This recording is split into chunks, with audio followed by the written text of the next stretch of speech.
Assalamualaikum warahmatullahi wabarakatuh. Waalaikumsalam warahmatullahi wabarakatuh. La ilaha illallah wa asyhadu anna Muhammadar Rasulullah wa la haula wa la quwwata illa billah. Para alim dan ulama yang saya muliakan,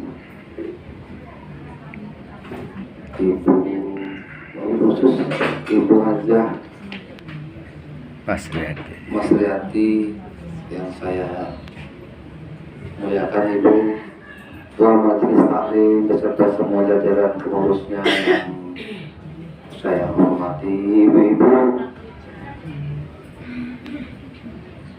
yang hadir pada sore ini, yang tidak dapat saya sebutkan satu persatu yang saya hormati, Ibu tuan rumah ya.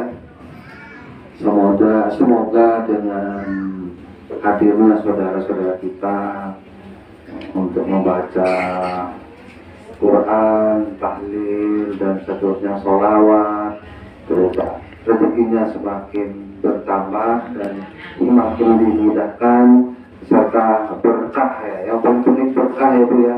Kadang-kadang ada secara nominal nilainya banyak gitu, tapi kadang-kadang habis tidak berbekas sih ngadu aku gitu, tapi ngadu ada dapat sedikit karena berkah ya. Alhamdulillah untuk menambah ketentraman dalam rumah tangga. Salawat dan salam mari senantiasa kita surahkan kepada junjungan kita Nabi besar Muhammad Sallallahu Alaihi Wasallam. Semoga di akhirat kelak kita mendapat syafaatnya. Amin ya Rabbal Alamin. Alhamdulillah berkat rahmat Allah Subhanahu Wa Taala ya ibu-ibu ya, kita masih ada dalam keadaan sehat walafiat. Alhamdulillah lahir dan batin ya ibu-ibu ya. Walaupun ini cuacanya kadang-kadang panas, kadang-kadang dingin kayak sekarang ini, sebenarnya membuat kita ngantuk ya, ngudap gitu.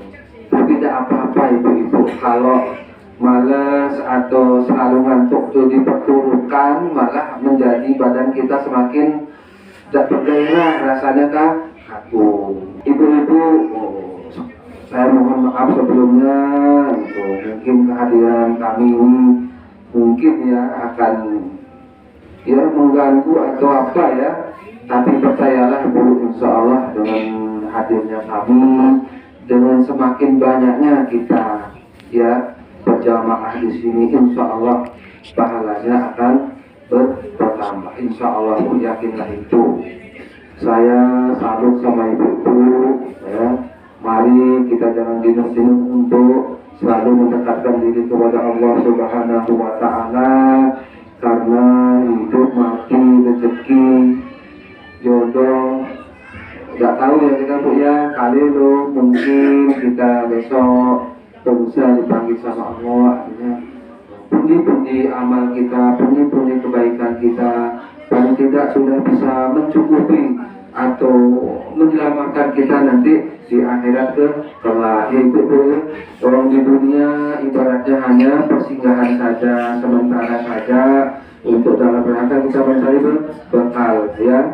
Untuk itu jangan tidur, kamuin capek-capek dikit, tapi insya Allah hati kita akan menjadi tenang dan lebih tenang. Ibu ya, ibu-ibu kemarin ada tamu ya, saya ikut hadir ya di Masjid Pahlawan, ada 1 bulan kan Bu aja ya, itu ya semua ada tausiah dari Kiai Haji Fathur Rahim Ahmad, apa itu saya kira sudah kita pahami bersama ya ibu ya, dalam negara Pancasila, dalam negara Indonesia yang heterogen ini Bu, banyak agamanya, banyak sukunya, banyak adat istiadatnya. Mari kita yang paling penting ialah saling menghargai. Tidak ada alasan kita di zaman sekarang, di era sekarang untuk saling merendahkan satu sama lain.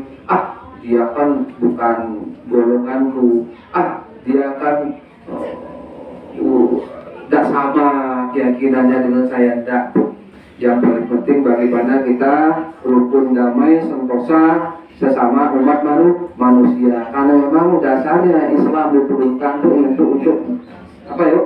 Kedamaian dan keselamatan. Jadi ibu ya, mungkin nanti dari pihak tamu kemarin yang hadir itu ada kelanjutannya nanti ya Bu aja ya kita sikapi dengan arif dan bijaksana.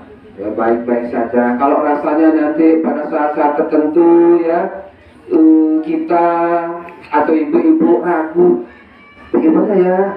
Boleh kita bertanya kepada pihak ketiga yang sekiranya memahami hal itu dikaitkan dengan apa ya? Gimana kita untuk bersikap terkait dengan terkaitannya dengan ya tujuan tamu yang datang ke kemarin. Ya ibu ya. Ibu-ibu, yang paling penting saya sedikit saja nanti Ustadz Auf akan memimpin kaitannya dengan rukun sembahyang. Ibu ya, sekilas saja nanti ya, syukur-syukur kalau sudah memahaminya. Tapi ibaratnya ini pisau tuh walaupun sebelumnya tajam tapi singkain sangi tidak pernah biasa, saya kira lama-lama akan tumpul juga ataukah karatan. Inilah kita, artinya bukan berarti mengajari ya Ustaz ya, bukan berarti membunuh, tapi kita dalam rangka ya berlomba-lomba dalam kebaikan ya ibu ya. Sebab sejatinya kita sesama muslim, sesama manusia itu ialah bersaudara. Nilai persaudaraan itulah yang saling mengingatkan. Ibu-ibu sekarang ini di media sosial, entah itu di HP ya dan lain sebagainya, ini banyak sekarang situasinya tidak mendukung untuk apa ya, pemandangan yang kurang senonoh banyak Bu aja ya. Itu pandai-pandai untuk menyikapinya ibuku ya. Kalau ada anak kita yang megang HP Android umpamanya, kalau dia berlama-lama di kamar, jangan dikira anak kita tuh kalem-kalem saja. Tapi sadarilah bahwa anak kita mungkin sedang menjelajahi dunia, ibu-ibu ya. Sudah paham itu ya? Sebab yang baik ada di sana, tapi yang tidak baik, yang negatif banyak sekali ibu ya. Nah, diajak ngobrol anaknya dalam setiap saat tuh, arahkan untuk hal-hal yang positif. Apalagi zaman sekarang ibu ya, banyak sekali karena terjerat oleh pengaruh sosial media itu, banyak anak-anak yang ya katakanlah mengatasnamakan cinta, memaluin, pacaran lah, setelah itu berdua-duaan, akhirnya banyak terjadi di korban berjatuhan, kan kasihan ya Bu ya. Secara umum aja saya menyampaikan, disikapi itu ya, anak kita diawasi terus. Memang tugas jangan kalau dulu zaman saya kecil mungkin tuh agak aneh kalau orang tua ngobrol sama anak itu. Sekarang malah justru orang tua tuh harus ada komunikasi yang intens sama anak-anak kita ya. Banyak kasusnya anak kita sudah dewasa, sudah menginjak remaja, karena ada komunikasi, tahu anak kita tuh punya pilihan. Sedangkan setelah kita pendekatan ternyata calonnya itu sangat tidak sesuai dengan katakanlah selera kita, dan itu karena kurangnya komunikasi. Begitu ya. Ibu-ibu dari saya itu saja, nanti dilanjutkan dengan Ustaz Daud kaitannya dengan rukun sembahyang itu ya, supaya nanti ibadah kita lebih mantap dan lebih berkualitas. Sebab banyak sekarang itu aja ya, kita dalam cukup umum lah ya, ibadah jalan, tapi coba sekarang lihat yang mencuri masih banyak, yang nyopet masih ada di tataran elit, yang maaf ya, korupsi masih jalan ya. Gimana ya, padahal kan tujuan daripada sholat atau sembahyang itu ya tujuannya ialah untuk mencegah perbuatan keji dan mungkar. Sholat jalan, ibadah jalan, tapi melakukan hal-hal yang tidak sesuai dengan nilai agama dan adat budaya itu masih jalan. Nah, ini saya kira ini kualitasnya yang perlu kita tingkatkan. Ibu ya. Selanjutnya silakan Ustaz Awif untuk memimpin acara pembahasan masalah rukun sembahyang ini.